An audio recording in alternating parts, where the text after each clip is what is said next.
following program is intended for mature audiences.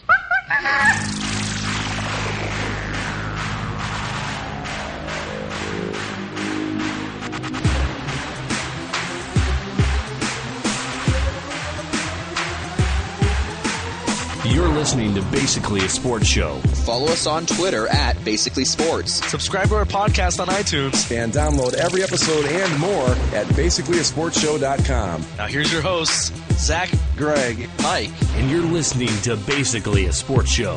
Yeah, as Americans, we put it on a Thursday so we get the nice long weekend out of it. Yep. But Mike was very nice. He sent me a happy Thanksgiving message on my phone, so I thought that was very nice of him. I did, yeah. That was very nice. He probably would have sent one to you too, Zach, but he doesn't have your number.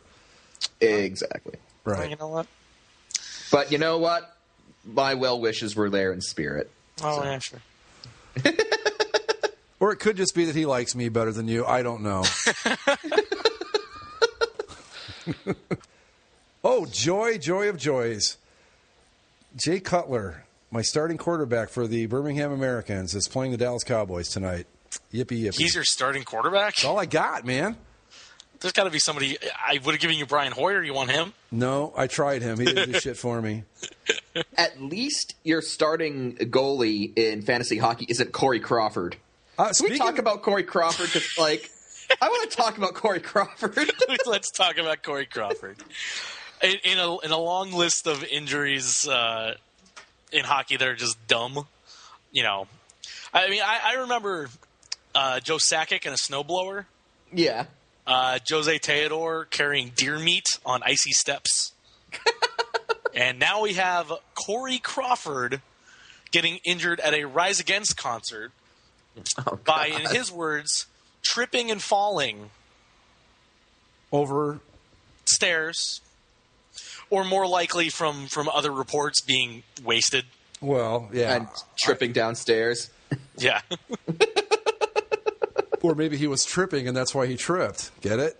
Yeah. The drunk part, is plausible, seeing as, we've seen him during Stanley Cup victory parades. Well, what was I going to say? I don't remember. Oh, how bad is the injury? I mean, is it He's like out 3 2 to 3 weeks? weeks, right? Yeah. Yeah. Yeah, well.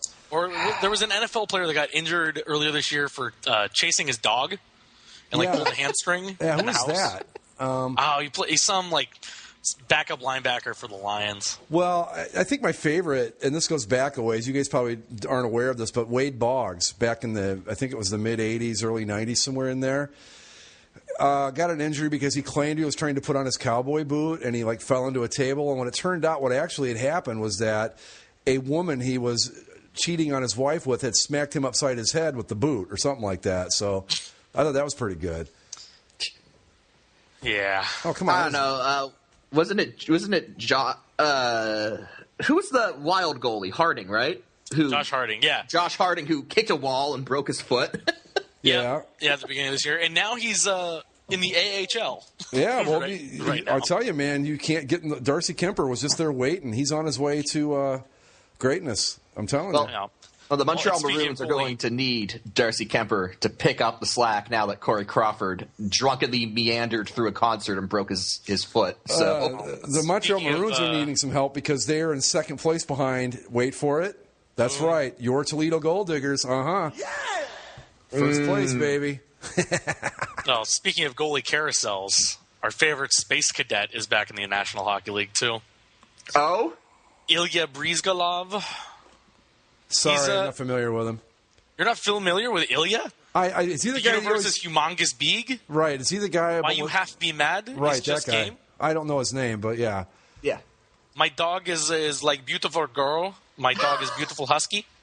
And he didn't want to play in Winnipeg because it didn't have enough no parts. Yeah. Oh, that guy. Yeah, okay. Yeah. I'm not afraid of penguin, only bear in park, in woods. Who is he with? He's come back to the Roost and is playing with the Anaheim Ducks. Hey. Practiced today with the team. Well, you must be thrilled, huh? Yeah, I love Briz. The problem is it's just another stopgap in the mountain of injuries the Ducks have made for themselves. Yeah, I saw you put a thing on Facebook the other day that they needed to wrap themselves, and I forget how you put it, but bubble wrap and stamped with fragile, handled with care. Right? Yeah. No, because we already had, as far as defensemen, Ben Lovejoy was out with a broken finger. Francois Beauchemin was out with a broken hand. Corey Perry with the mumps for a while. Corey Perry had the mumps. Clayton Stoner just came back last night, and he had the mumps. Who else was injured as far as defensemen go? Oh, we just got Eric Brewer in a trade on Friday. He's already out 4 to 6 weeks with a broken foot. Wow. John Gibson's still nursing that groin injury. I was just going to ask about him, yeah. Danny Heatley has played 2 or 3 games with the team. Besides, he started the year injured, played a couple games, and is still injured. And now Jason LaBarbera, the third-string goaltender, broke his finger and is out. I think 2 to 3 weeks. It could be worse. You could be Columbus. I was just going to say, yeah, that's a lot of this. I'm not terribly sympathetic here. I know it's just as bad though. I mean, we had 3 rookie defensemen starting at one point, and it's just, and then the 2 other defensemen are 20. And our veteran leader is Cam Fowler on defense right now. As much as I love Cam, he's not the veteran leader you look to. But I miss Cam. He was on my team last year. Oh, he's on mine. He's leading the Thunder Bay Bolts to a resurgence this week after just an embarrassment last week. Did you see that, Mike? The awesome, powerful Thunder Bay Bolts got shut out last week in our league. 10-0. Wow. I didn't even know that was possible. In 4 out of the 5 offensive categories, I lost by 1. Yeah, that's rough, man. In 4 out of the 5 categories. I just want to say that the Toledo Gold Diggers started the season 0-2. Since then, have won 5 out of their last 6 and are just scorching red hot right now. And my goalies were terrible last week, and now this week they decided to start playing well. So I got a shutout from Jonathan Quick the other night, which is nice. Do you understand now why people say fuck Michigan? Oh, yeah. I'm on the bandwagon. Speaking of goalies. Oh, yes. So Martin Brodeur is no longer. I saw this joke at least 15 times on Tuesday, and I don't want to. I'm just going to put this out there. Martin Brodeur is in a New Jersey.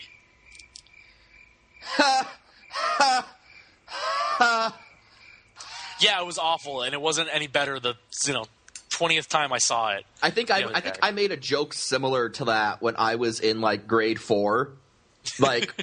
When Martin Brodeur rips his jersey, he gets a New Jersey jersey. Yeah. Yeah, so that's the level of intellect, grade 4. Okay, so people stop it. I'm quiet right now because I'm furiously writing down "play the cricket sound" after Zach made that joke. So, well, that's not my joke. I know, but I never say that. Yeah, but seeing him in those pads and the helmet, it's the same helmet design that he had in New Jersey, just instead of the jersey or the Devil logo on the front, it's the Blues logo. It's in blue and black instead of black and red. Yeah, and it's the strangest thing. It's like we've gone into some alternate universe where this has always been the norm, but it just looks so weird. I think you have to put him in the players in the wrong uniform thread immediately. No, he was in there when he had a practice jersey. I mean, this is one of those things where, this is like Emmitt Smith on the Cardinals, right? Where it's like... It's just not right. With the Chargers. Yeah. Montana with the Chiefs. Unitas with the Chargers is by far and away the weirdest one of all. It didn't work. To me, it's a toss-up between Emmitt Smith and the Cardinals or, if I'm going old school, Joe Namath and the Rams. Oh, yeah. Yeah, but Unitas, just because he was old school crew cut with the Colts and all that, the classic Colts. And then you stick him in a uniform covered in lightning bolts. Right. Well, no. Beautiful uniforms, just not right for Johnny Unitas. The one that's the weirdest in terms of that is Chris Chelios in the Atlanta Thrashers' 3rd jersey that they had. I love that. He played with the Canadians, the Blackhawks, the Red Wings, these classic, and then old school, original 6, 10 years of the game. And then he held on and played with the Chicago Wolves in the AHL, got called up, and the one game he played, or 2 games he played, one of them was in that football jersey that the Atlanta Thrashers rolled out in one of their last years. And he just looks uncomfortable in it. He's like, really? Really? The saddest part about guys doing stuff like that is that rarely it's very rare that they like Peyton Manning is a real exception to that rule that he's still successful with the Broncos. Because generally, when a team's done with you, when you're a superstar and they're done with you, there's a reason for that. Like I don't know what Chelios did with his little tenure there with the Thrashers or not much the Wolves. I don't know what Brodeur is going to do with the Blues, but I actually think he's going to be successful with the Blues. But. Yeah.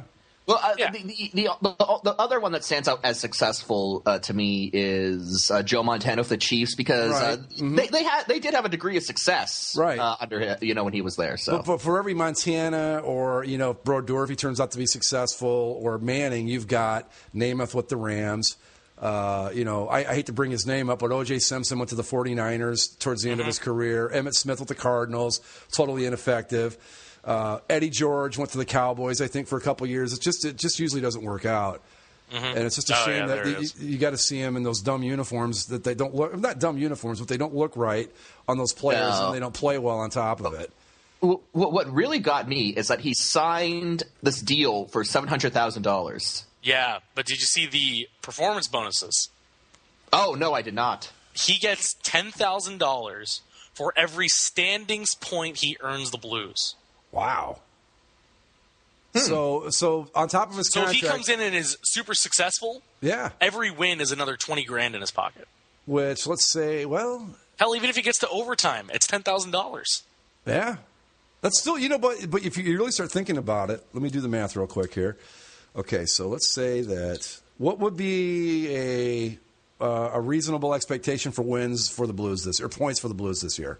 A total? Yeah. Oh, probably like 110. Oh, shit. Okay. I mean, they're going to be up there, at least 100. Well, let's say, okay, so how many do they have now? Let's say that they pick up 75 of those points with Brodeur, okay? Times 20. That's only what? Well, that's still a lot. 75 points, that's 30 wins. Yeah, okay. That's over 30 wins with one, and he's not going to be the guy. Say he goes in and he wins 10 games. Right. That's 20 standings points, right. $200,000. That's not very much. It's enough. I mean, for us, it's a great amount of money. But when you think about the contracts and stuff, that's it's pretty good. That's what strikes me as odd. It's like, okay, Martin Brodeur, he can't be strapped for cash. No, he just wants to. The thing what he wants to do supposedly not unless he's related to Jack Johnson. He's super close to 700 wins. So he basically just wants the starts. Yeah. Okay, that makes sense. So he's pulling a Pete Rose and just hanging around for stats, essentially. Yeah, here we go. That's not good either. Go. Yeah, Marty Brodeur has 688 wins right now. So he needs 12 wins to get to 700. Is he going to play enough in St. Louis to get that this year? Because you got to figure if he gets, if he plays well, then yes. Okay. I mean, if he plays well, then it's going to create an issue for St. Louis in whenever their goaltending's healthy. Brian Elliott comes back, yeah. Right. But that's the whole point why they went out and got him, because Brian Elliott, their starter, went down. Right. And he's not. And this isn't like a week-to-week thing. Like Elliott's on a month-to-month watch list, so Elliott's going to be out for a while. So they needed someone who can carry a decent load, because I don't think they have much confidence in. Is it Jared Allen? Jake Allen, yeah. Jake Allen, who's their backup. Yeah, I don't think they have much confidence in him to really be the guy. But he's not going to be. He's not going to be the guy yet for them. Yeah. He's the future of goaltending there. So, and because he's really similar to Brian Elliott and Ben Bishop and Mike Smith, that they're tall goaltenders that just okay. So Steve Yzerman's going to try to sign him eventually. yeah, pretty much. Yeah. But yeah, like if it's just for starts, if it's just for starts, then I can see why he go for such a low payout, but. Then the next thing that comes to mind is if he was willing to settle for $700,000 to get those 12 wins, why didn't the Devils pay him that much? He was willing to settle for that now. Yeah, he wanted to be a starting goaltender and be paid starter money. Right. Yeah, and I understand. Jersey wasn't going to do that, and I understand I know I understand one of the all that. I'm looking at was like Minnesota, and they didn't want him there. Okay. But so he was just hanging around, and I'm sure he said, well, somebody probably told him, like, look, Marty, if you want to play this year at all, this is what you're going to have to do. And so he said, fine. And he probably sees a situation where, because with St. Louis, with the way they play, very defensive, block shots, they limit the chances, not too unlike his Devils teams that he played with for all those years. Yeah. It's a defensive system, and that's one of the reasons. I mean, Martin Brodeur is a great goaltender, but one of the reasons he's comprised the sheer amount of numbers that he has is because he played in an advantageous system. I think even he would tell you that. He has the talent to make the most of it, but it's an advantageous system. So I think he can actually do pretty well. He's making his first start tonight against the Predators. And let's see, 7 minutes in, he hasn't allowed a goal yet. So he's doing gangbusters. 5 shots on goal for the Preds so far in this game. Well, yeah. Again, they're also playing the Predators, but I don't know. This isn't your usual Predators are a good team this year. Yeah. Not the usual. I forgot for a moment. This isn't. They're actually have great possession numbers, but this isn't the Purds that of years past. They're also getting really good goaltending. I don't know how long they can hold on to this. They're going to slip eventually. Well, Pekka Rain's been playing out of his fucking mind this season, so and Philip Forsberg's been a revelation for them too. They're actually tied with St. Louis in points in the Central. Every time I hear Philip Forsberg, I can't I'm thinking Peter. I think he's like, Forsberg scores. I'm like, Peter Forsberg's back in the league. Speaking of guys that looked weird in different jerseys, Peter Forsberg in Nashville. I don't even think he was long. I don't even think he was there long enough to move out of the Holiday Inn. But does anybody look good in a Nashville jersey? I mean, seriously, I don't like their jerseys. The problem, he was there when they had the silver shoulders, and he also wore the mustard gold alternate that they had. Oh, the giant 3D tiger on the front. Yeah. I liked the. I liked how even Shane Weber doesn't even want to be in a Predators jersey. Well, he's getting paid a whole lot of money. He's getting paid a whole lot of money to do it, but I love how he's like, oh, yeah, big money contract, marquee team in Philadelphia, here I come. And then the Preds were like, no, we'll match it. He's like, oh, really? Okay, I guess. Actually, speaking of NHLs and jerseys, coming to your neck of the woods, Greg, is the All-Star Game. Yeah. See the All-Star Game jerseys that leaked. Oh, let's see. Okay. This is something special. Do you like Nike, Greg? Oh, my God. We have ourselves black, chrome, and neon green. Oh, I believe Lord. the proper term is Volt. This is Reebok, so it's not Nike's Volt quite. Oh, my God. But it's close. You know what, though? I like these. Why? No, I can't. Nah, sorry. They're just All-Star Game jerseys. They're supposed to be a little weird. I would prefer if the NHL did what they used to do, where they would go somewhere and they would try to make the jerseys similar to the host jerseys. Yeah. Doesn't the NBA, I don't know if they still do it or not, but they used to do that. It worked out sometimes it worked out okay. We can get to the NBA's All-Star jerseys in a second. I think those are my problem with these is that on a fundamental level, these strike me as simply the 2010s version of those teal and purple All-Star jerseys that the Stars eventually ripped off. Yeah. This is just I mean, I don't know, it's just incredibly dated. And I find it funny, going off that whole, try to reflect the host team thing, that the All-Star jerseys had been red, white, and blue for years. Mm-hmm. And then right when we get to Columbus, whose team is red, white, and blue, they switch to black, chrome, and neon green. Honestly, the thing is, too, if they're always red, white, and blue, you kind of get bored of them. And this is something that the NHL is going to sell. Yeah. They're going to sell these things. Here's the thing. I'd have to see an actual picture of one because right now all I'm getting is like a mock-up. Yeah, I mean, that's a pin that was released. Yeah. It could be worse, I suppose. Well, here's the Edmonton Oil Kings in the WHL, the juniors. They did something similar this year. What they did is they took what's currently the Ducks template and basically made it black and neon green. All right, let's have a look. And they're that doesn't look bad. And that's a team that their main colors are also red, white, and blue. Okay, so what was the reasoning behind this? Because they're cool and it sells to the kids. Seeing it in practical application, I don't think it looks that bad. Like, I can tell you, this will be a huge hit with kids. Have you seen the fashion jerseys that they're selling right now, where they're basically all black? They kind of black everything out. Yeah. Certain elements have like a graphite texture to them, yep. And then they just outline them in whatever the brightest team color is. And I know they sell them in the Ducks store, and I've seen a fair amount of them, more than I thought that I would. It's a design that people are getting into with the blacks and then the bright colors to kind of highlight them. It does remind me. I've told the story a few times, but when I was in high school, my high school hockey team, our colors were red and gray. Mm-hmm. And, fine choice. And one of my teammates, we were actually talking about uniforms because there were rumors that we'd be getting an alternate jersey. And he was going on. He's like, "No, what we should do is get something like black and like neon green."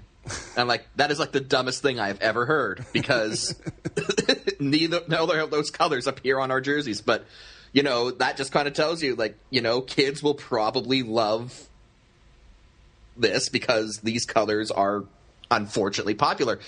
I just prefer to see the NHL go back to, like, I guess this wouldn't make as much sense now because the league shields changed, but I really liked the black and orange All-Star. Yeah, I like those too. Those were sharp. Yeah, they couldn't do that anymore. And if they're going to do something towards the shield, it's going to be stuff like this because it's black and silver. Right. Mm-hmm. And what can you do with silver? Well, you can chrome it out a little bit.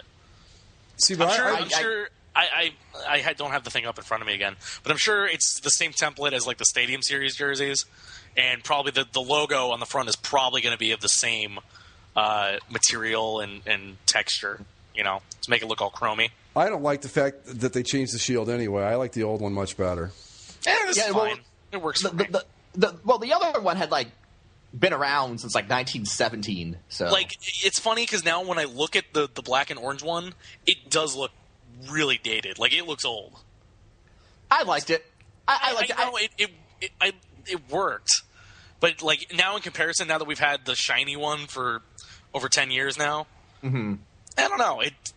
This one's grown on me, and I kind of like it a lot more. It's not terrible. I just prefer the old one. I think it's more the colors than anything else. I just love the black and orange. But speaking of go ahead, Mike.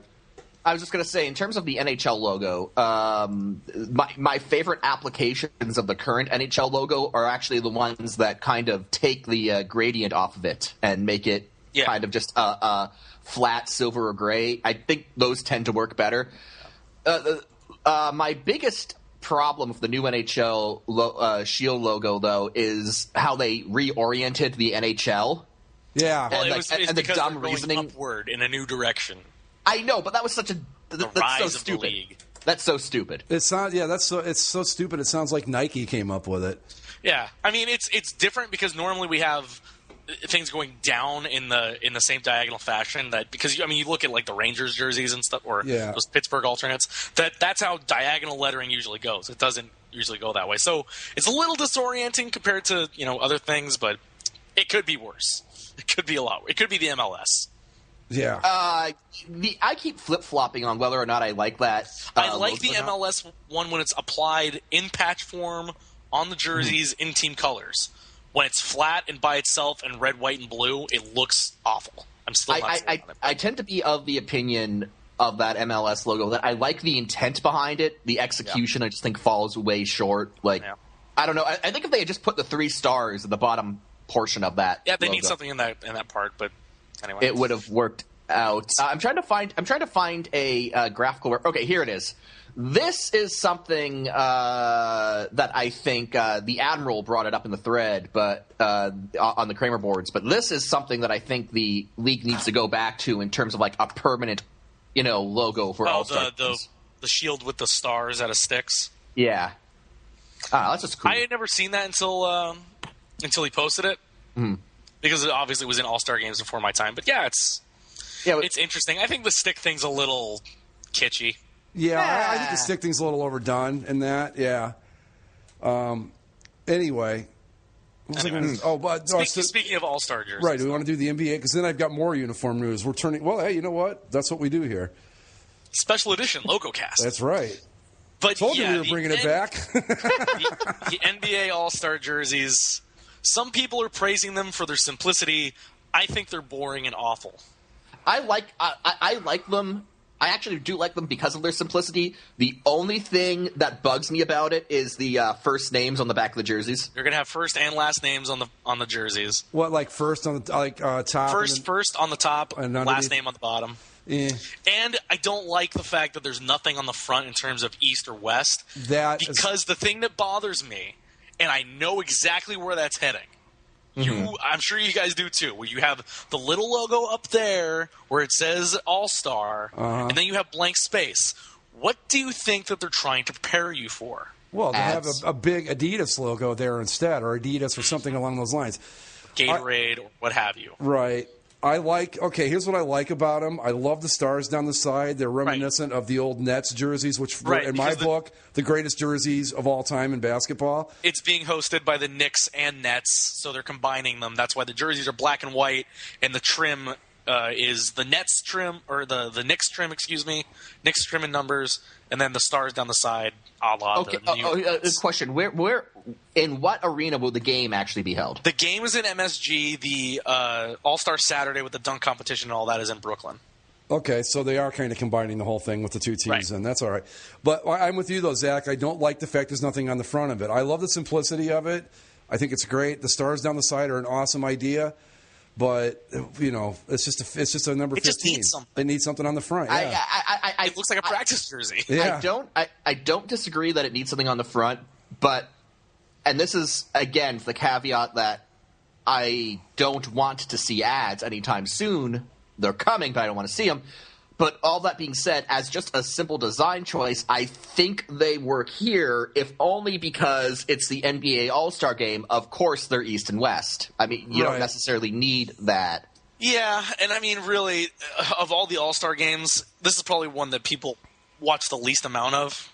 Mm-hmm. Would you say? Watch the least?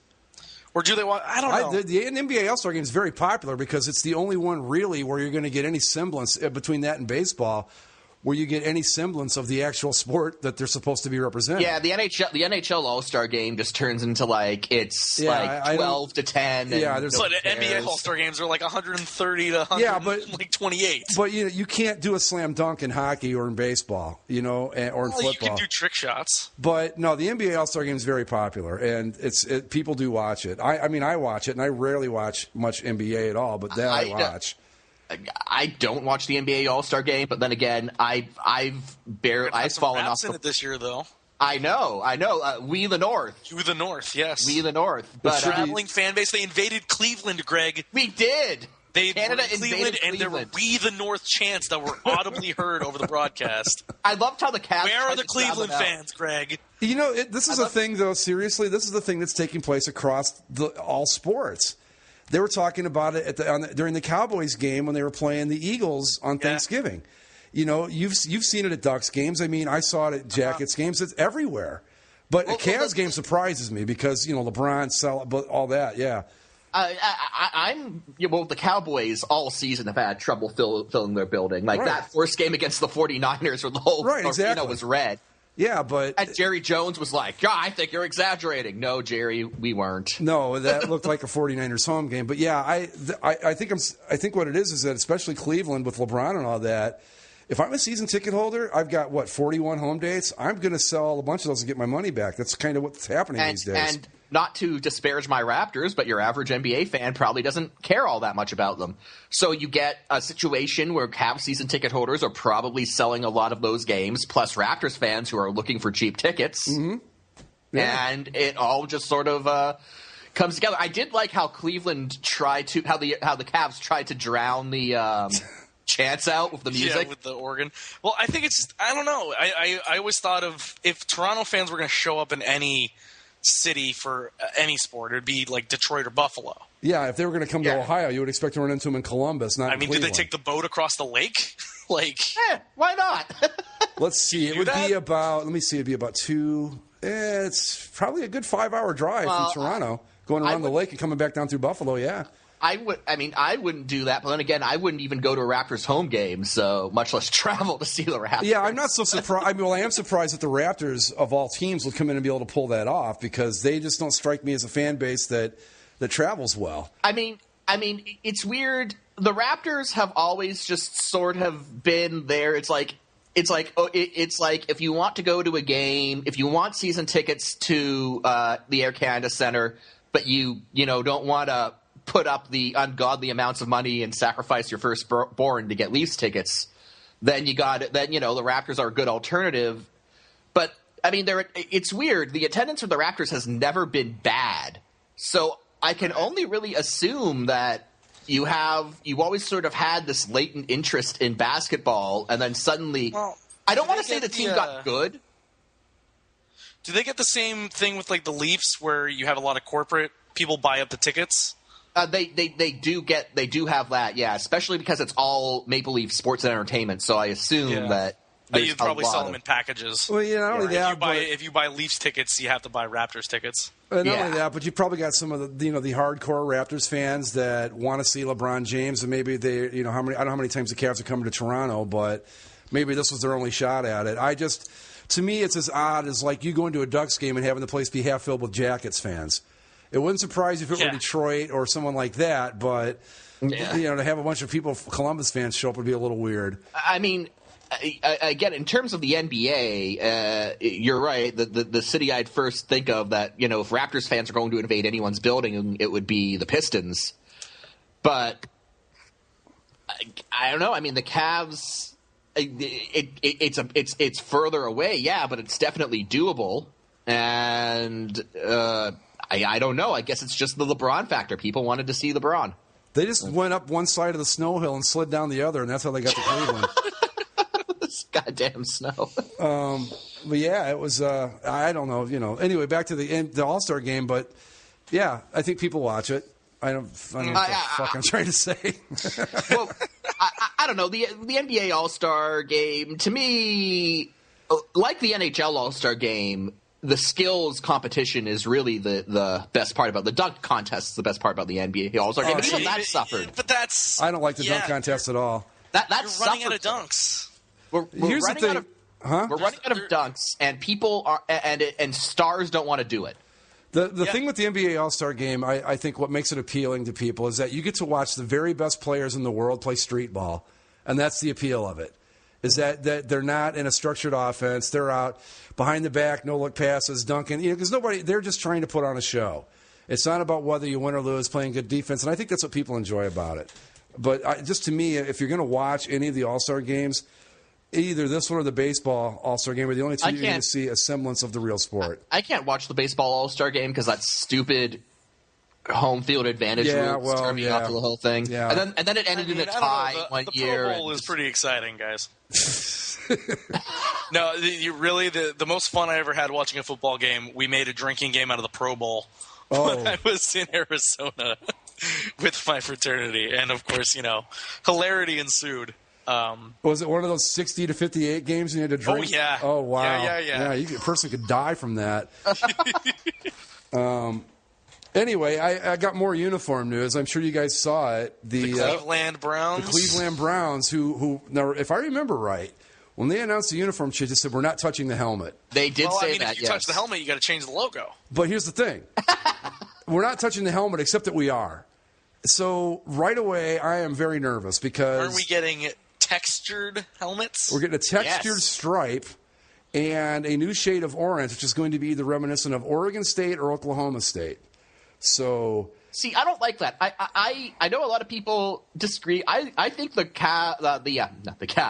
Browns' current shade of orange is actually, I like it. I think it works. I think that there's not a thing in the world they should change about their uniforms as they stand. If you're going to do anything at all, just bring back the orange pants. Personally, in my opinion, if you burn the brown pants, the Browns uniforms are perfect as is. Absolutely. And again, like I said, if you're going to make any change at all, just bring back the orange pants. You don't have to make them full-time. Make them an alternate, whatever you want to do. But when I saw that, because first off, the oranges the Oklahoma State one works okay. It would still work with the brown and orange. If they go the Oregon State route, I don't see how brown's going to fit into this because it's not going to work. Well, now I've got them a bit confused. It's the Oregon State one that's a bit more reddish, right? Yep, yeah. Yeah, no, that's not going to work. The Oklahoma State one is closer to the color they wear now. I like the Oregon State helmet a lot. I think it looks great. I don't think it works well as a Browns helmet. Is what I'm saying. And isn't the owner from? Didn't he graduate from Tennessee? He sure did. Yes. So wasn't the other thing that was thrown in there that maybe they go with Tennessee Volunteer orange, which is way too light. Yeah, but yeah. Yeah.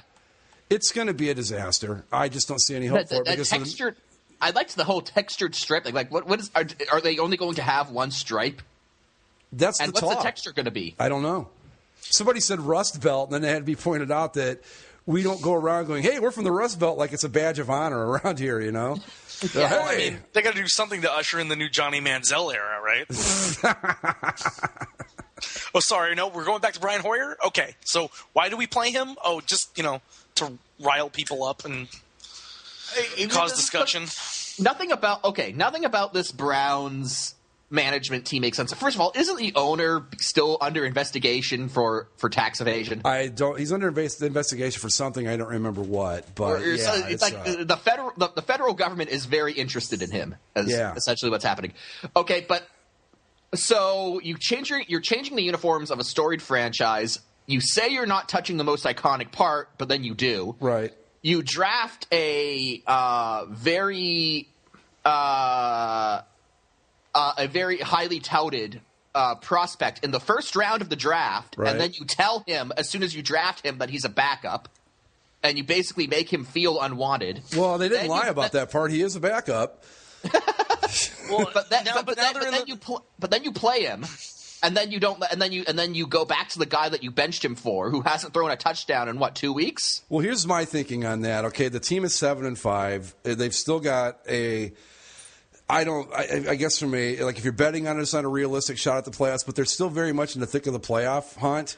Well, they're going to get their ass kicked by Indianapolis this week. I don't know. I won't even argue that. But the thing is that I think winner or loser gets Trent Richardson, by the way. But I think that what it is that they just feel like if they start Manziel, it's kind of sending a signal to the rest of the team we give up. Because I just don't know that you put a rookie quarterback in when you're in the middle of a playoff fight. Now, if they lose Sunday to the Colts, which they will, then I think you see Manziel the rest of the way. But this is Hoyer's basically last chance. If they somehow get the win against the Colts, he'll stay and keep the job. If they lose, that pretty much kills their playoff hopes. Then we'll see Manziel. I think it's a smart move. I thought that Alex Smith got a very raw deal when he basically lost the starting job in San Francisco, even though he had really done nothing wrong at that point. But so I understand the desire that, okay, this is Hoyer's team. He gets it until he is no longer until he no longer proves that he can win. But my thing is, I think we already passed that point because the last 2 weeks he's been awful. And not to mention, had it not been for Mike Smith of the Atlanta Falcons being a complete idiot when it comes to clock management, this team is 6-6 right now. The only reason they won that game was because that idiot. I don't even know what the hell he was thinking. I still am trying to figure it out. But yeah, go ahead. No, my point is though that I think Hoyer's already proven that he isn't. Yeah. He isn't the guy. Like you got to ask yourself. Okay, Hoyer's perhaps been more impressive overall, but at this point in both of their respective careers, who has the bigger upside? And I think it's Manziel at this point. I think we've seen everything that Hoyer's going to do. Well, Manziel has a lot of potential and has yet to really been given an opportunity to show what he can do. So my thinking is if you want to give Brian Hoyer, if you want to give him the chance to hang on to the team, okay. But if you don't have confidence in him and you bench him, then you better be prepared to commit to Manziel, because otherwise, if you bench Hoyer, you're essentially telling the team you don't believe in Hoyer enough to win you this game. But then you go back to him. To me, it sounds. They totally bungled it. They totally bungled it from the start. Yeah, and especially if they decide to bench Hoyer, and then they go to Manziel, and from what we've seen so far, I don't think he's gonna be the guy to take this thing to the promised land. No. So now you're gonna have to. Do you draft another quarterback next year, or do you wait? Are you okay? Will they draft another quarterback? No. If I'm running the team, yeah. What I try to do is I go to, say, Dan Snyder, who I know is stupid enough to make the deal, and go, look, I'll give you Manziel for RG3 straight up right now. I think they would do that. Well, maybe apparently not. Maybe... the other stuff concerning that is Jay Gruden's done with RG3, supposedly. Right. He's just not going to play him. Well, you know what? So was Mike Shanahan, and we saw how that worked out. Right. Yeah. So it depends. Jay Gruden's either going to be fired or they're trading RG3. And to be perfectly honest, if they try to trade him, I don't think anyone takes him. I think there are only two teams in the entire NFL stupid enough to make a deal on either of these two guys, and fortunately, they're the two teams that could actually make this deal. Manziel to Cleveland or to Washington for RG3.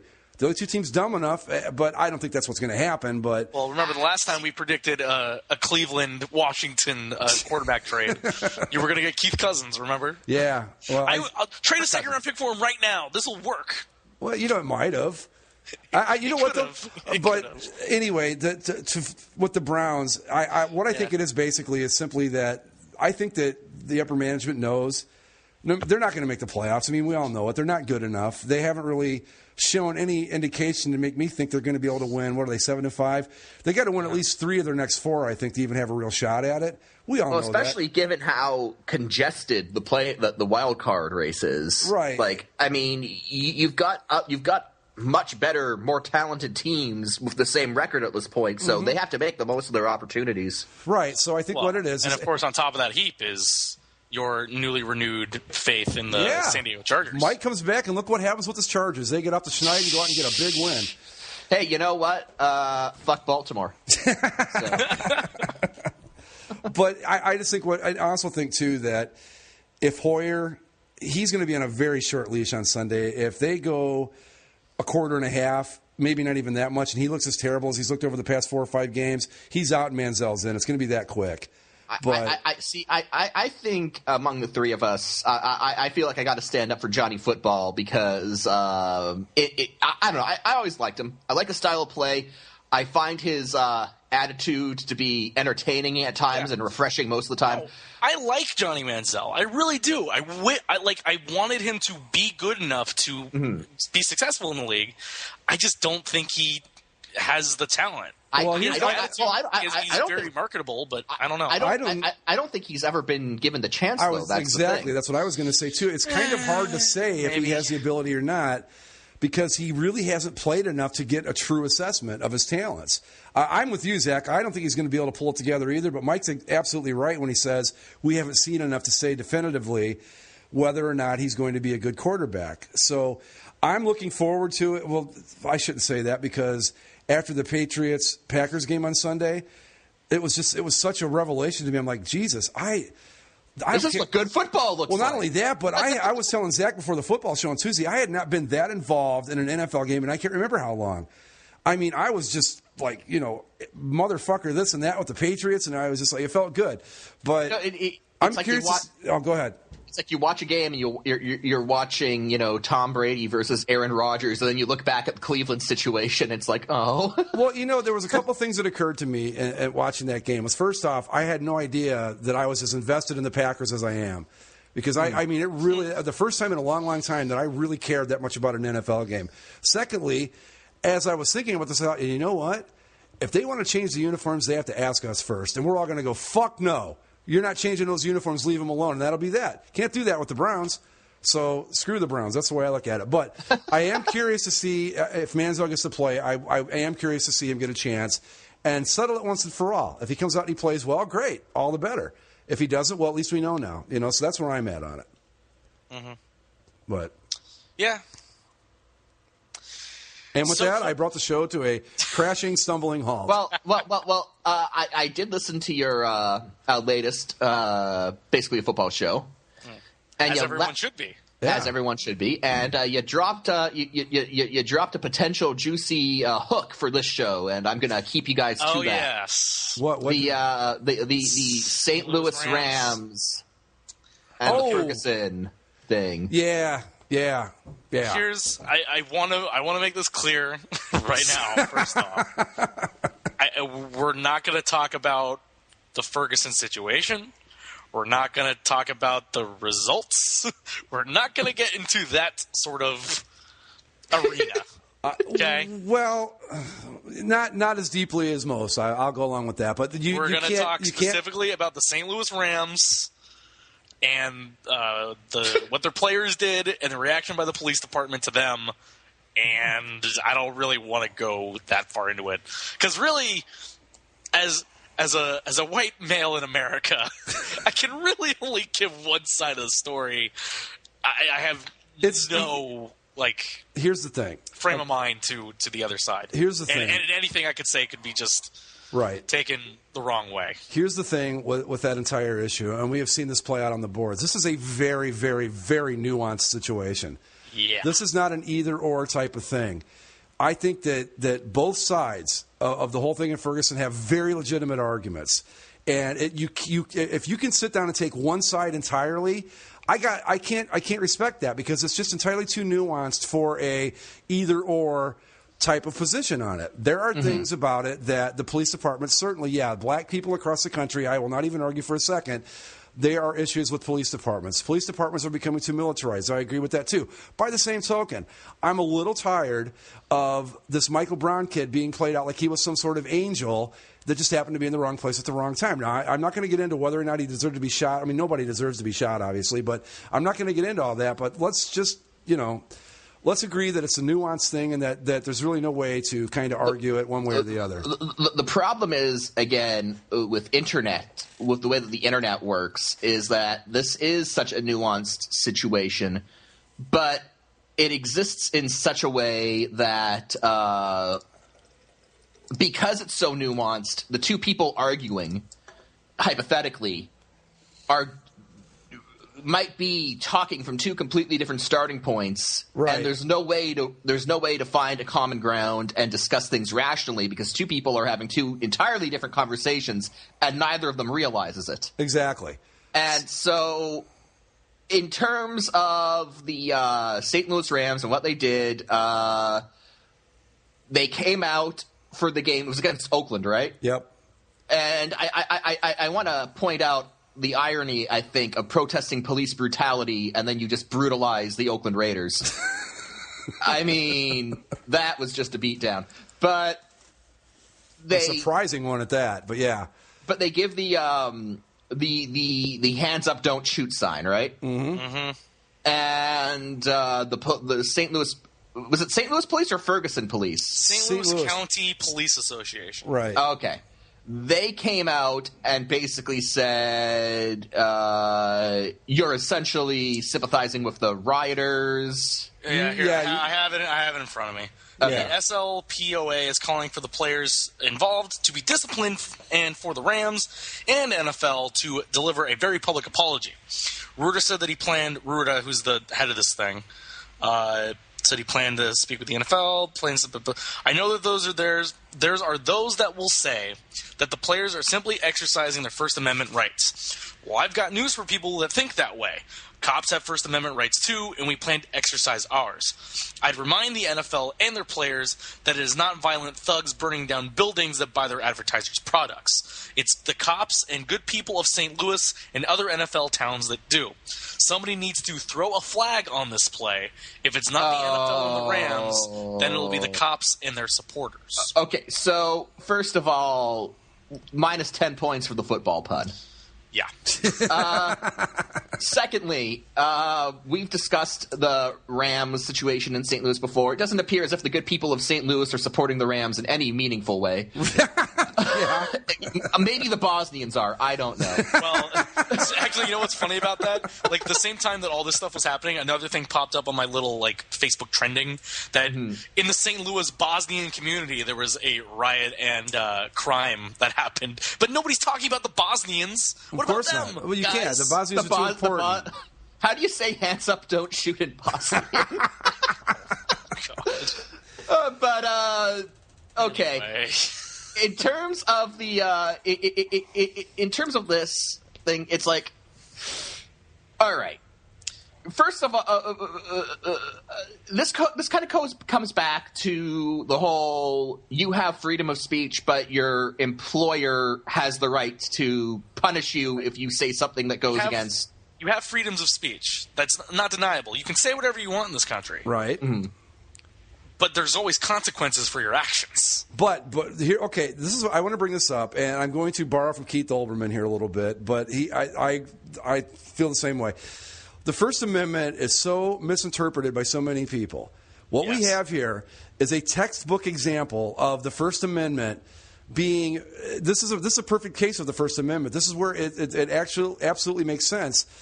You have a government organization telling you that you shouldn't be saying what you say, and that's absolutely impeding on someone's First Amendment rights. But we're talking about, the Rams as an employer are certainly within their rights to discipline these guys if they feel the need to do so. They didn't. And they haven't. And I applaud them for that. Yeah. But yeah, the police department was way wrong to get involved in this. They can say, hey, we're pissed off about it, we don't like it, but you cannot, under any circumstances, go out and go, look, essentially what they're saying is, you know what, you shouldn't be saying this stuff, and if you don't retract it or apologize for it, here's what we're going to do. They're a government organization. They can't do that.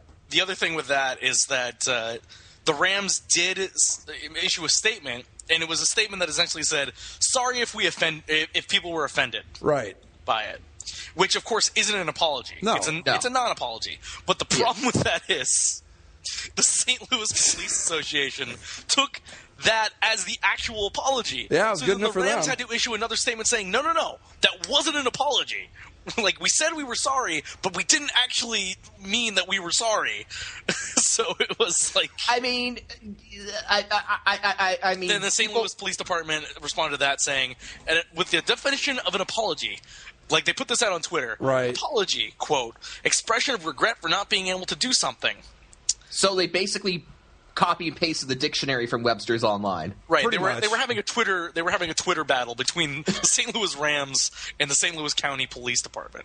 The whole thing is silly, but I'm glad. Here's what I think about it. I'm glad the Rams didn't punish these guys, but I also believe that there's a time and a place. Now, I understand you're on a big stage. Well, it's a Rams-Raiders game, so it's not that big a stage.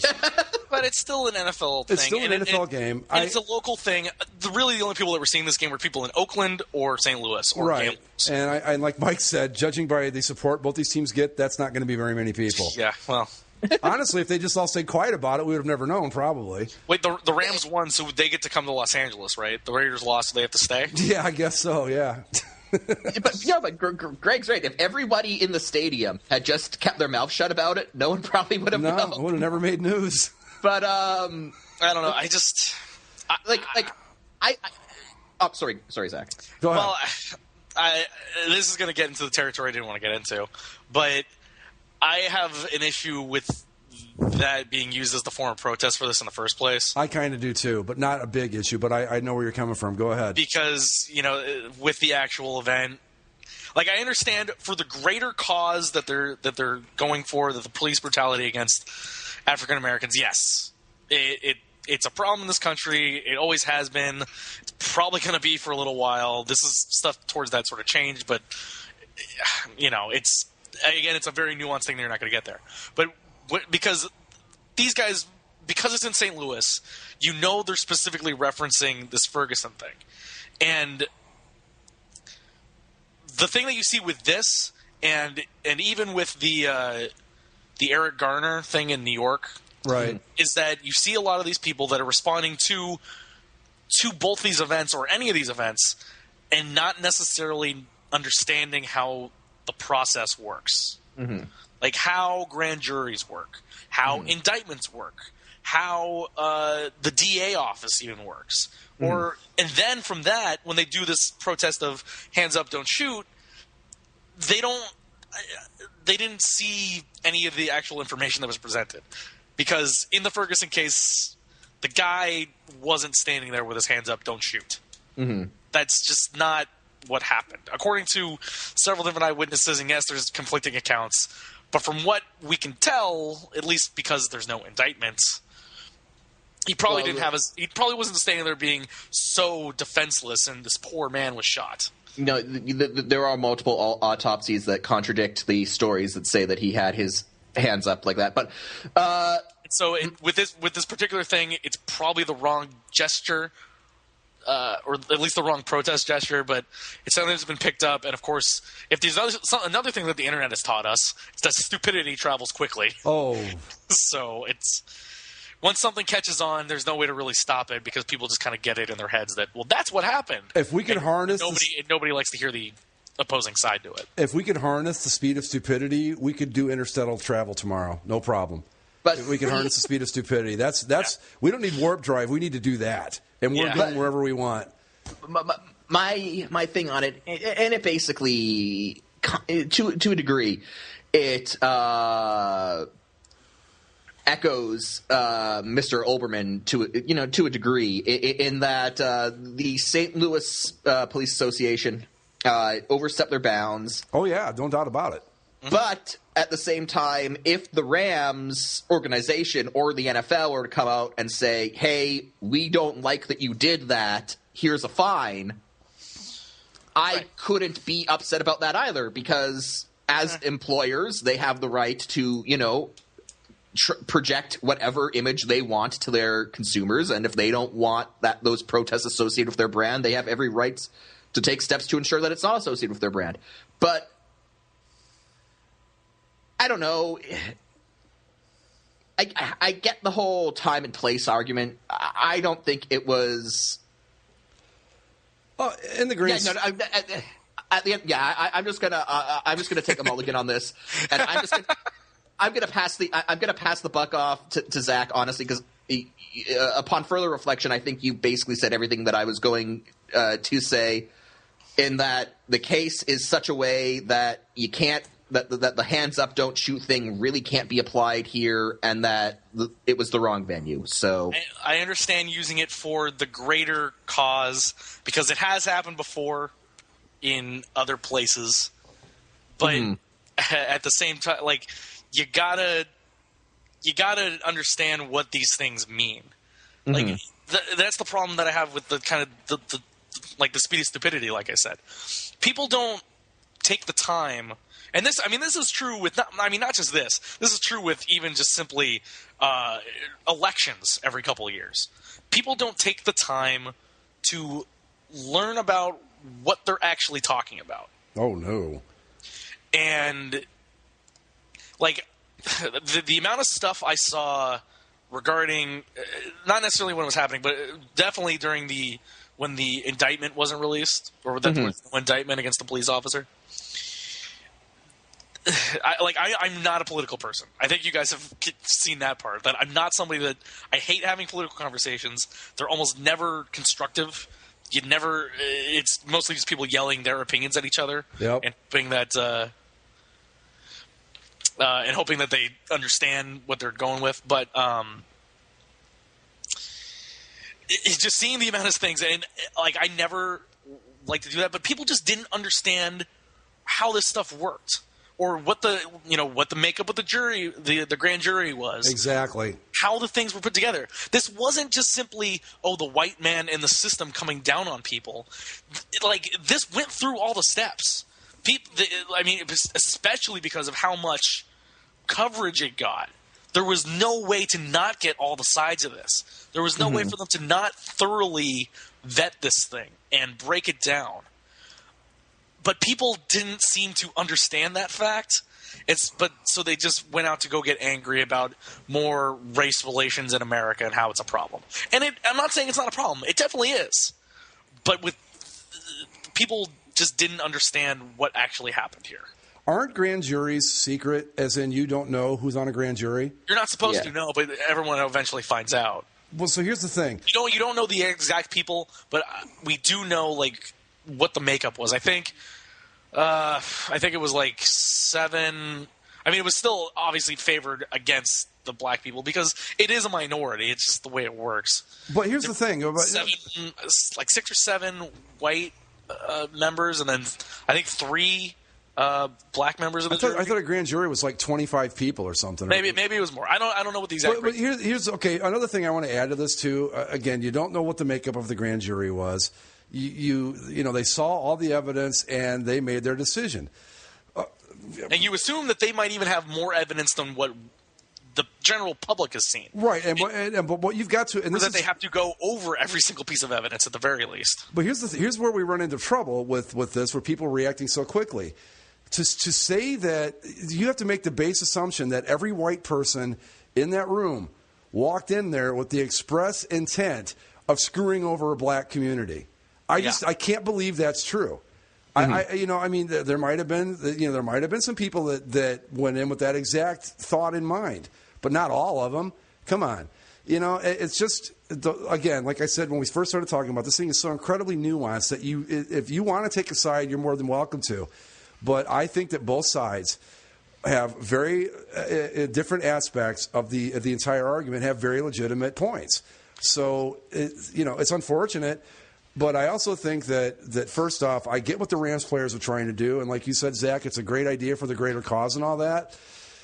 I'm not crazy about them using the game as a platform, but I'm also glad that the Rams didn't punish them for it because I don't think it was the biggest transgression I've ever seen. Yep. So, it's one of those things. But at the end of the day, to me, the solution to this isn't when you get a decision you don't like to go out and burn down the whole fucking town. That's the point where I stop discussing Ferguson with anyone because it's like my opinion is, and again, maybe you can chalk this up to tragically Canadian sensibilities if you wanted to. I am of the opinion that a government, be it local or national, their responsibility above all else is to peace, order, and good government. And whatever the issue is, it doesn't matter if you have the most righteous cause in the world. If you start burning down a town, that issue becomes secondary to the fact that the town's on fire. Yeah. And the government has the not just the right, but the responsibility to try to curb the destruction of the town. Whether Mike Brown deserved to be shot or not, whether or not police brutality is a problem among the African-American community. Sadly, those issues get pushed to the background when you have people burning a town down. Once that happens, the government has to stop people from burning the town down. And if that means bringing in heavy guns and armored vehicles, then so be it.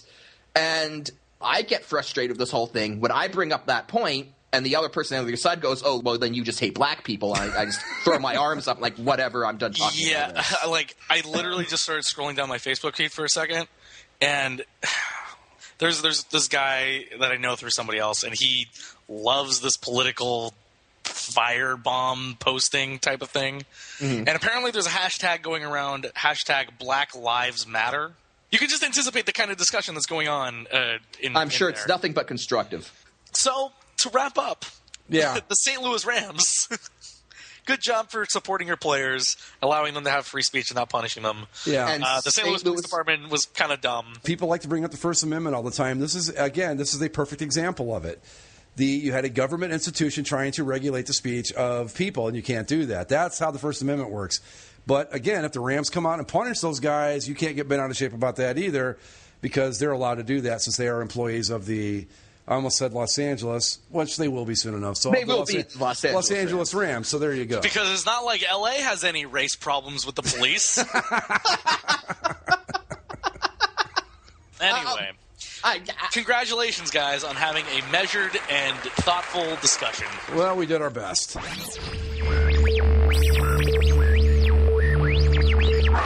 The new Star Wars trailer. What are our thoughts? We actually just recorded a Bags. I figured you guys would be on that, yeah. Yeah, my nerd boner was strong. Yeah? I particularly liked the fan-made George Lucas Special Edition version. Yeah, I haven't seen that. They just throw unnecessary CGI crap everywhere they can fit it. And at the end, the sky is filled with all these spaceships just flying for no reason, and when the stormtrooper kind of goes up, and then there's stuff all around them. Yeah. When the Millennium Falcon makes its big dramatic sweep to shoot at the TIE fighters, they throw in 10,000 TIE fighters. and then it ends, and it's like Star Wars Episode 7, The Force Awakens, George Lucas's Special Edition. It's all chromed out. Yeah. And it's depressingly coming very soon. What I liked about it was I don't know what it was, the Millennium Falcon shot. Oh, wasn't it awesome? I was kind of going because they kind of go in and out. They're showing you all this stuff that you've never seen before. Like, oh, that's new. Oh, that's interesting. Oh, look at that crazy lightsaber. Mm-hmm. And then the score comes in, the bum, and then they just the Falcon going, and the camera angles, and the swoosh, and the music, and Well, yeah, and it just looked cool. The effects were just like ratcheted up, like just to a new level. Yeah, this is not the prequels. Yeah, thank God. No, it actually looked Star Wars done right. Like just from what we saw, obviously. Like I don't know, I got a good vibe from it. I was really excited about it. Like I'm with Zach when that score hit and the Millennium Falcon swooped in. I was like, yes. Yeah, it was cool. It's really was. Everything that you could have wanted from the teaser trailer. I mean, they're not going to show you they held off on showing Luke and Leia and Han because you don't want to see them. Like they don't don't reveal that. No, they want to show you this is what we're doing. This is how we're going to be different. I mean, you're going to see them eventually. I guess this also means that the stormtroopers are no longer clones, and I'm down with that. Right, so. Which is interesting. Like, you have to enlist in the Empire. What happened to the Empire after Return of the Jedi? Well, they're still around, obviously. Like, right, I know. This is 30 years after the fact. Why is there still stormtroopers? Why, what are we doing? What's happening? I'm so intrigued. So many questions. Go ahead, Mike. I'm less like, because one of my favorite characters in Star Wars is actually Emperor Palpatine, because the guy playing him just knows how to ham it up. So my hope is that, yes, it is 30 years later. I hope they don't waste a significant portion of the movie filling us in on what happened. Exactly. I don't want like a Superman backstory for the fifth time like we've had. And that's part of what made the prequel so terrible. Is that nobody gave a damn about Trade Federation negotiations. No. Or how the Senate worked. Nobody cared. That's Jedi's and Obi-Wan Kenobi and cool stuff. I really didn't have this feeling because I think I was in like grade 5 when Episode 1 came out. But looking back, like if I were a 20-something Star Wars fan when Episode 1 came out, right, and like you're sitting there like, oh, Trade Federation, what? And yeah, exactly. You see the scroll, and it's like Trade Federation negotiations of taxes in the Senate. I'm like, the fuck is this? It's like watching the Galactic Glendale City Council meeting.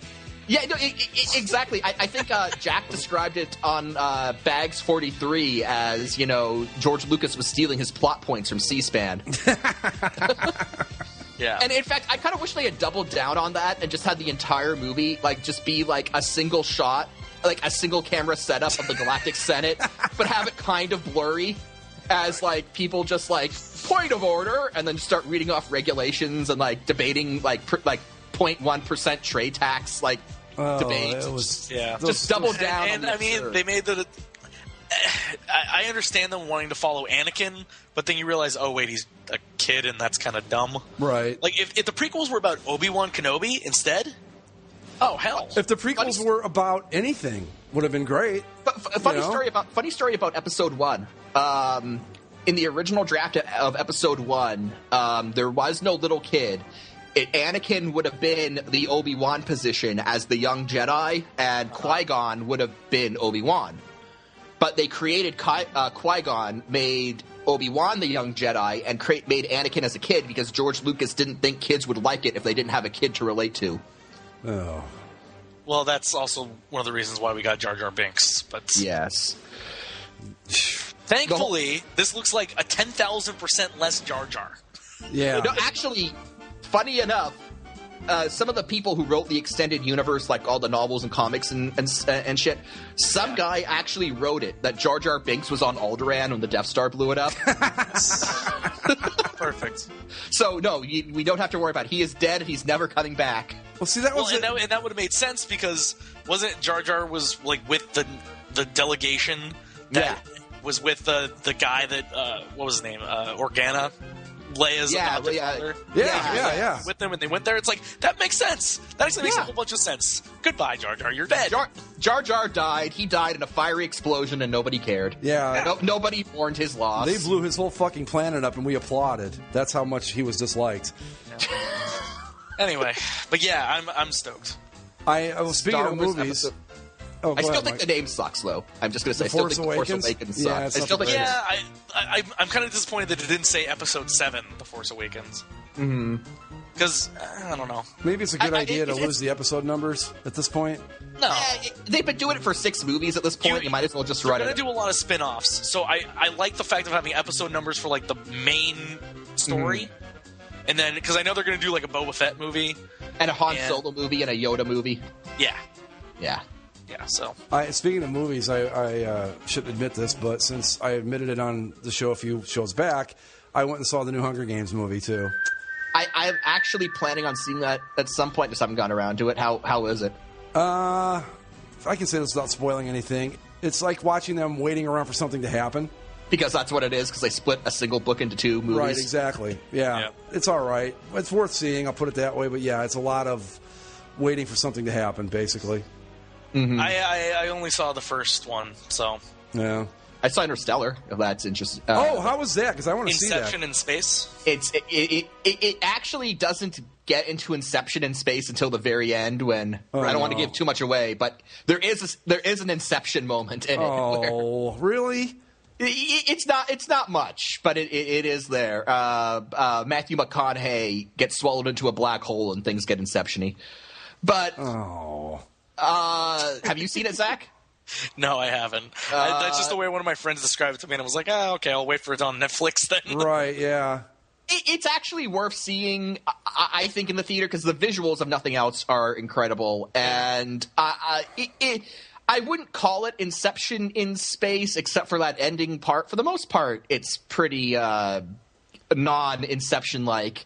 And it's, if anything, I'd say it's Chris Nolan paying homage to 2001: A Space Odyssey, which is cool to see. See, but my hopes were so high for it because it seemed like it was going to take a rather realistic approach to. It does, actually. Okay.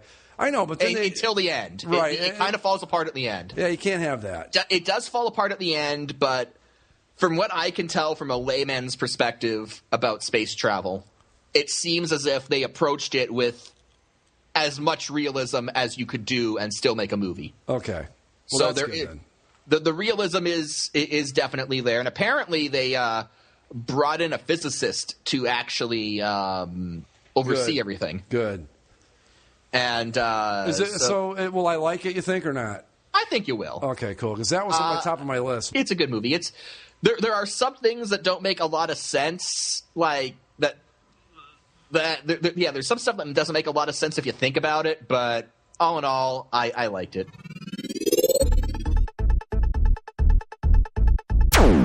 Who is the worst team in sports?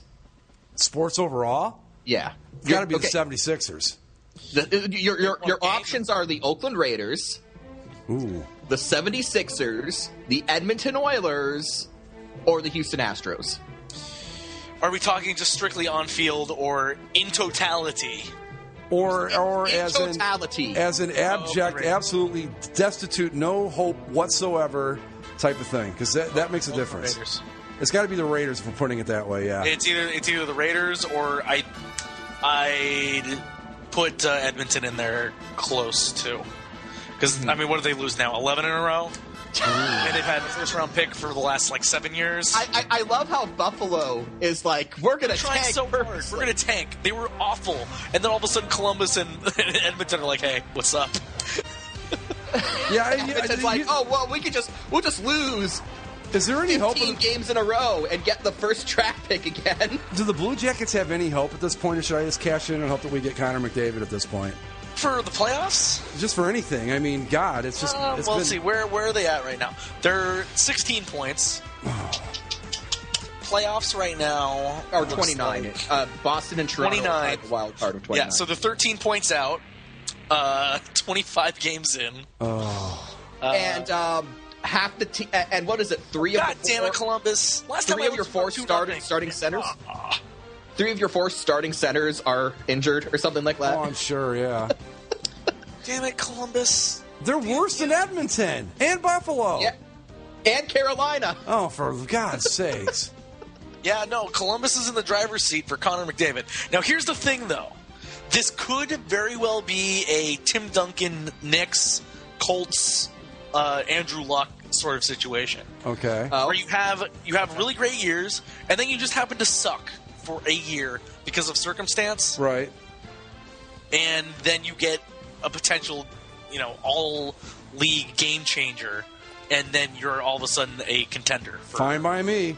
I'll take this. I'll catch the season end for that.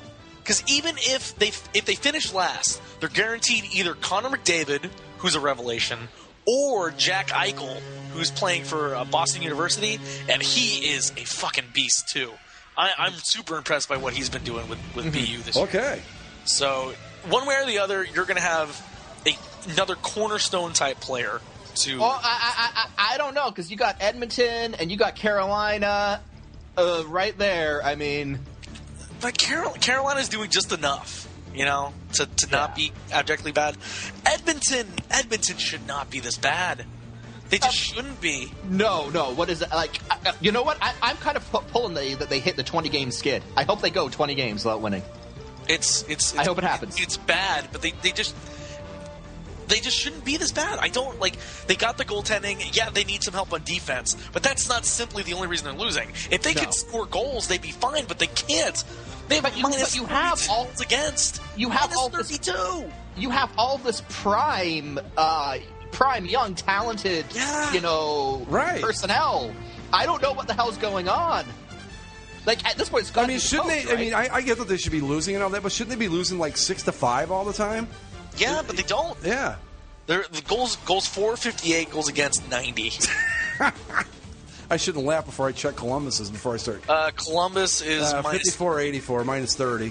Yeah, but a lot of that was put up when Bobrovsky was still injured. Right. So. But yeah, I mean, seriously, if they could, if it could be a Colts thing, like, okay, we'll take one for the team this year, and then next year they come back and they're better than ever. I think I'm okay with that. I still got the Rangers hanging around there, third place. I can live with that. It's just tough because, Columbus, it looked like they were finally out of that drag zone. Right. Yeah. Where they're like, if the season was longer in the lockout year, then they probably would have made the playoffs. Right. And then they make the playoffs last year. They play like hard against the Penguins, and everyone just feels so good about their prospects. Like, you know what? This team's going to finally start making some noise. And then they just get hit with every possible injury. Well, this is. They lose all their centers. Bobrovsky is injured again. Even their best defenseman, Jack Johnson, is dealing with bankruptcy. Right. It's like, what else could happen? And of course, it's like in a year where they're finally getting the All-Star game. Yeah. It sucks for them. Actually, speaking of NHL stuff, I'm just gonna throw this out there, and I'm gonna see if you can guess. Okay. Who's the leading vote getter so far after 2 weeks of voting in the NHL All-Star voting? PK Subban. PK Subban was last week's leader. He is number 2 with 240,000 votes. I'm going to go, let me think here. Leading vote getter right now, right? Leading vote getter in all of hockey. I'm going to go Corey Perry. Corey Perry is not. Okay. I was trying to go off the board. Patrick Kane? Patty Kane is third. All right. No, Patty Kane is fourth. Lundqvist? No, you're never going to get it. You're just never going to get it. Who? The top vote getter in the National Hockey League with 399,356 votes as of Tuesday. Ryan Johansson. No. Oh, okay. Buffalo Sabres center, the Latvian locomotive, Zemgus Girgensons. Really? Because all of Latvia is voting for this guy as many times as they can every single day. Because he's really the only Buffalo Sabre worth a damn right now. And then you have all of Latvia pushing for him. So you have that's not a joke. Like you think, Latvia. The whole country's voting for him. No. The whole country is literally voting for this guy.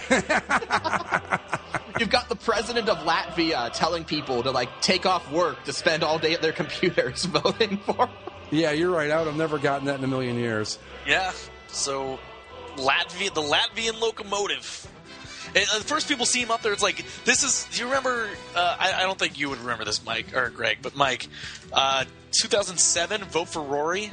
Yes. Rory Fitzpatrick was some, seventh defenseman for the Vancouver Canucks, but there was an online petition to get him into the game, and he finished third place in the potential voting for defensemen, so he got so close to getting into the top two to be put into the All-Star game. I think he said that if he'd been picked, he would have declined it because it would have been wrong. Was it similar to the Mountain Dew thing with, I forget what the winner was? No, it wasn't an internet thing. People were legitimately voting for him. It wasn't. But it was like a campaign, like as a joke, right? Right. Yeah. Right. And We so should start one you of see those. this, you're like, did people, is this a joke? Like, people are just trying to get the best Buffalo Sabres player they can? It's part of that, but it's also part Latvia. It's throwing all their might behind Zemgus Girgensons. It's a It is a national effort. Yeah, no, seriously. It's the forward. Zemgus Girgensons has 399,000. Sidney Crosby's number 2 with 218,000. Wow. Yeah. Well, Well, hey, you know, you got a whole I don't country know. behind you. It's the dream of a nation, and who are we to step on the dream of a nation? Hey, man, those Latvians are crazy. Anyway, we gotta get closing up here soon. You want to do? Let's get some tabs rolling. But before we do the tabs, just one quick thing. Won't take long. Deepest condolences to the family of John Bellevue. Of course. And one of the greatest hockey players to ever play the game. He's got his name on the Stanley Cup 17 times. Holy hell, wow. 10 cups as a player, another 7 as part of the Canadiens organization. Nice. So hockey lost one of its greats. So Nobody, anything that I read, anything that I heard, there is not a single person that has a bad thing to say about Jean Beliveau. And yeah, you know, he's one of the few legendary Canadians Montreal Canadiens that I knew was one of the legends. Because you know about Rocket, you know about Ken Dryden, guys like that. Jean Beliveau was probably better than the both of them. And no, John Beliveau is probably he's one of the top 5 players of all time. Yeah, easily.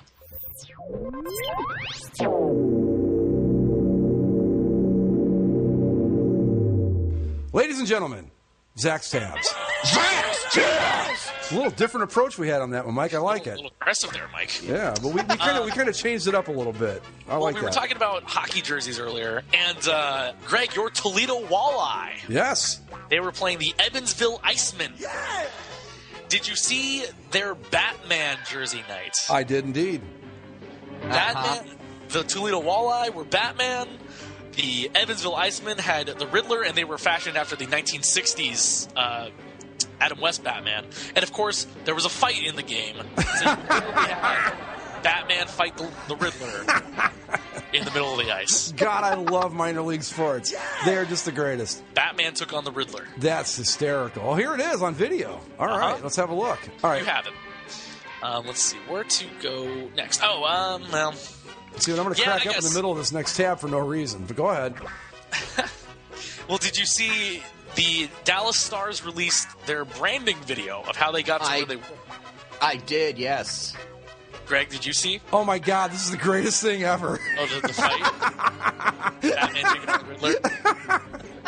How long do you think it took before someone edited this and put like all the bam, boofs, and bops and all that with the music? I'm sure it's there. I didn't look for it. I'm sure it exists. And if it doesn't, then someone is dropping the ball. I am on this right after the show if somebody hasn't done it already. Okay, go ahead. What about the I forgot what the question was. The Dallas Stars, they released a video of how they came to be with their new identity.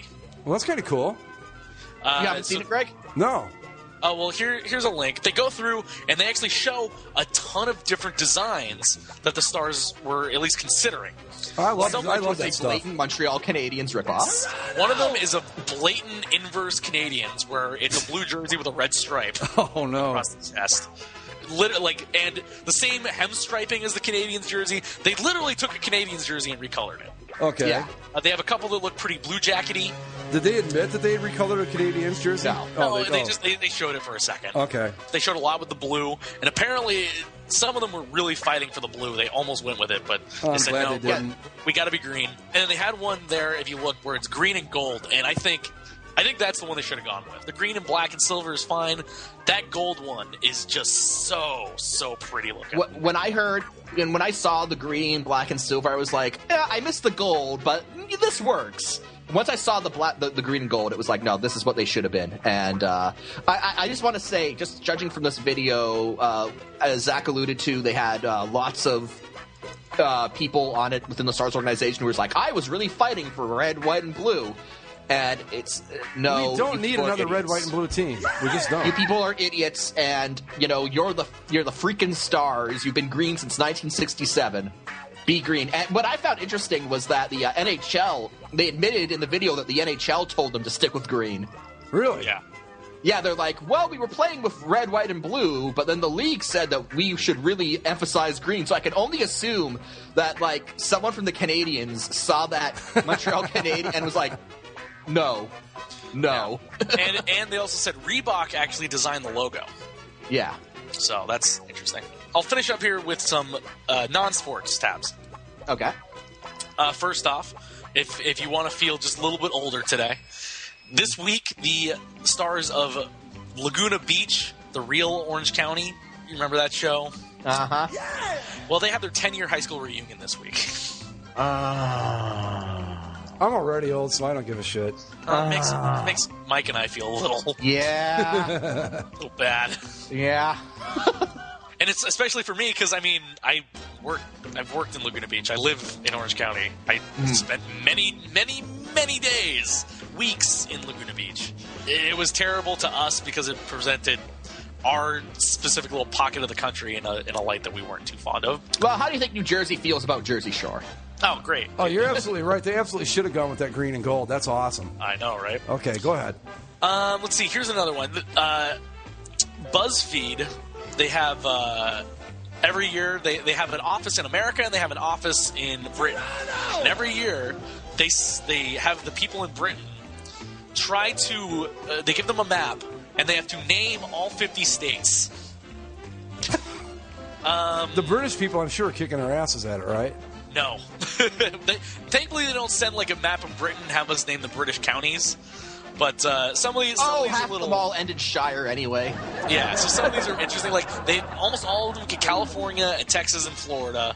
They generally know where New York is, but then there's no one knows these ones. Minnesota or Wyoming. Somewhere over here is Indiana, Virginia, Kentucky.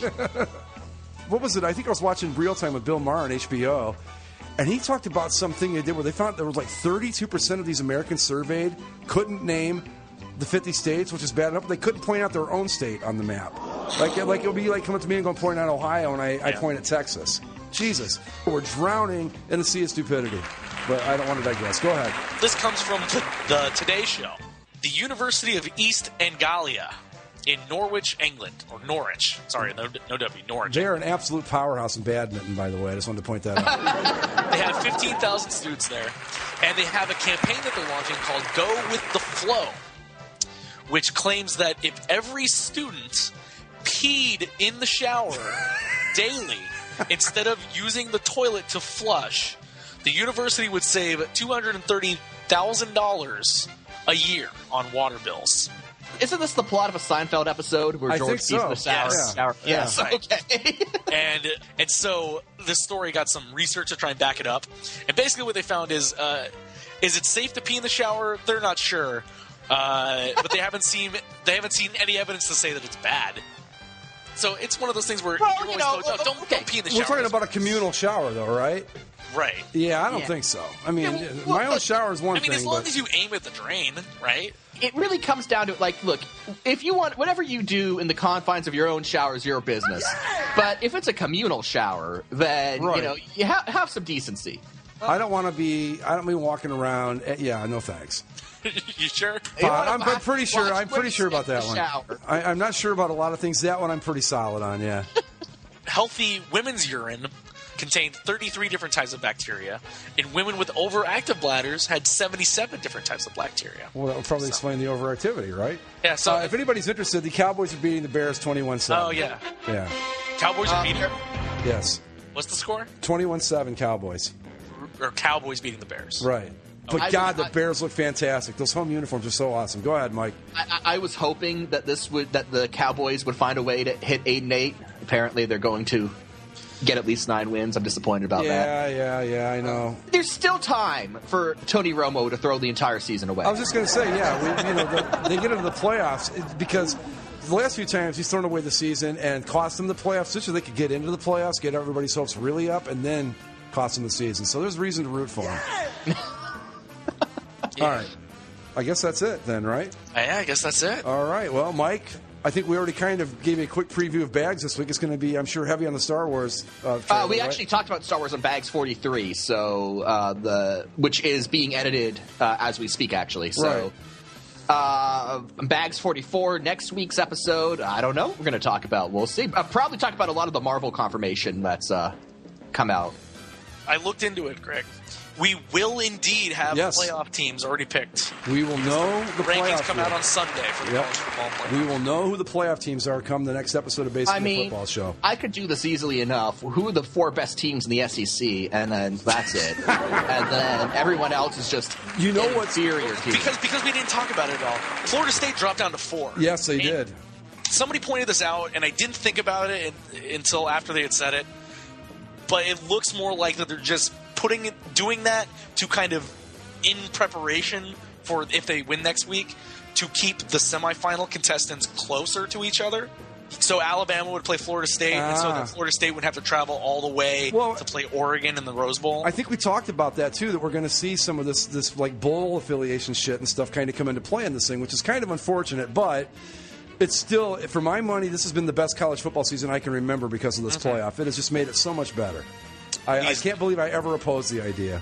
For the most part, we still kind of guessed everything right. The interesting thing, though, is with TCU moving up to 3, is that they're one space further away from Baylor. Right. So even if Baylor wins, do they leapfrog each other? Or they just think that TCU's better and they're going to put them in there no matter what? I was listening to the BS report today, and Chuck Klosterman was on, and he made it was just like, you know what?